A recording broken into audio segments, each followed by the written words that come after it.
Assalamualaikum warahmatullahi wabarakatuh.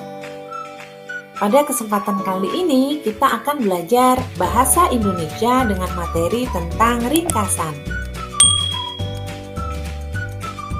Ringkasan. Ringkasan adalah penyajian singkat dari suatu karangan dengan tetap mempertahankan urutan isi teks. Proses dari membuat ringkasan disebut dengan meringkas. Meringkas isi teks sama dengan menulis kembali isi teks namun secara singkat. Ringkasan ditulis berdasarkan gagasan pokok dari setiap paragraf.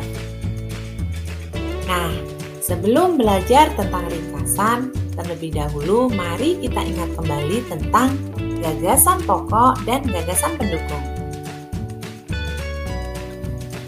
Gagasan pokok adalah inti dari suatu cerita atau masalah utama yang dibahas dalam suatu cerita. Gagasan pokok biasanya tertuang dalam kalimat utama yang biasanya terletak di awal paragraf, tengah paragraf, atau di akhir paragraf. Sedangkan gagasan pendukung adalah informasi tambahan dari gagasan pokok. Nah, bagaimana langkah-langkah dalam membuat ringkasan teks?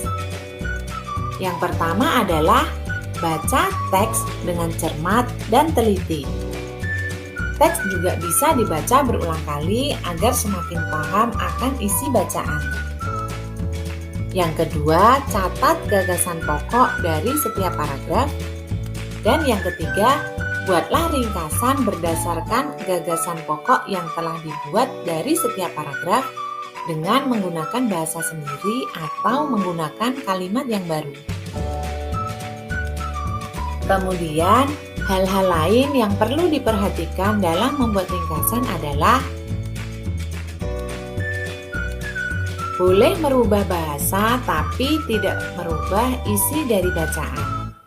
Dan urutan peristiwa harus sesuai dengan isi teks sebenarnya. Kemudian gunakan kalimat yang ringkas dan hindari pengulangan kalimat dan bahasa yang tidak efektif. Nah, sekarang coba perhatikan contoh paragraf berikut ini dan bagaimana cara meringkasnya. Bekerja sama dalam keberagaman. Edo dan kelima temannya mendapat tugas untuk melakukan percobaan tentang bunyi. Sepulang sekolah, mereka berkumpul di rumahnya. Setiap orang sudah menyiapkan peralatan yang dibutuhkan. Lani dan Siti membawa beberapa kaleng yang sudah dilubangi. Udin dan Beni membawa benang kasur. Mereka berkumpul di halaman depan rumah. Keenam sekawan siap bekerja sama melakukan percobaan. Nah, dari paragraf pertama tersebut, gagasan pokoknya terdapat pada kalimat pertama, yaitu Edo dan kelima temannya mendapat tugas untuk melakukan percobaan tentang bunyi. Selanjutnya kita simak paragraf kedua berikut. Saat percobaan akan dimulai, tiba-tiba terdengar azan. Siti dan Udin meminta izin teman-temannya untuk sholat. Teman-temannya mengizinkan mereka untuk melakukan ibadah. Edo meminjamkan ruang makannya untuk digunakan Siti dan Udin sholat. Meskipun Edo beragama Katolik, ia tidak keberatan rumahnya dipakai untuk sholat. Beni yang beragama Kristen, Dayu yang beragama Hindu, dan Lani yang beragama Buddha menunggu dengan sabar temannya beribadah. Keenam sahabat selalu menghargai satu sama lain. Nah, gagasan pokok terdapat di kalimat terakhir, yaitu mereka selalu menghargai satu sama lain. Sekarang coba perhatikan paragraf ketiga berikut ini. Tiba saatnya keenam sekawan melakukan percobaan. Setiap orang menunjukkan tanggung jawabnya dalam bekerja. Tidak ada satupun di antara mereka yang duduk diam atau memberi perintah saja. Semuanya ikut bagian dalam percobaan. Saat Dayu membutuhkan pertolongan memotong benang, Udin datang membawakan gunting.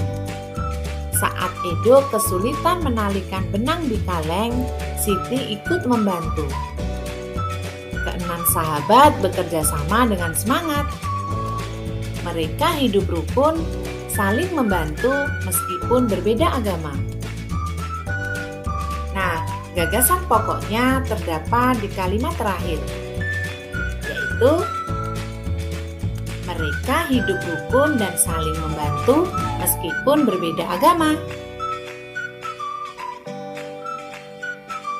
Nah, langkah selanjutnya dalam menentukan ringkasan adalah dengan menggabungkan ketiga gagasan pokok yang telah dibuat menjadi satu paragraf atau satu ringkasan, yaitu seperti ini. Edo beserta kelima temannya mendapat tugas dari gurunya untuk melakukan percobaan tentang bunyi. Dalam bekerja sama, mereka selalu menghargai satu sama lain.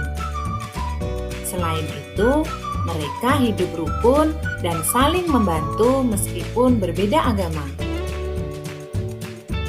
Nah, dalam menggabungkan gagasan pokok, boleh ditambahkan kata hubung. Boleh juga menggunakan kalimat baru atau kalimat sendiri, tapi tidak boleh merubah urutan dan juga makna atau kandungan teks paragraf asli. Nah, sekali lagi yang perlu diperhatikan dalam ringkas adalah yang pertama, baca teks dengan teliti, kemudian tentukan gagasan pokoknya, dan yang ketiga, susun gagasan pokok tersebut menggunakan kalimat baru.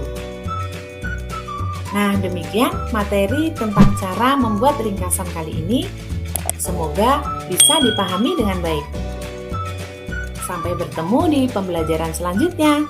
Terima kasih. Wassalamualaikum warahmatullahi wabarakatuh.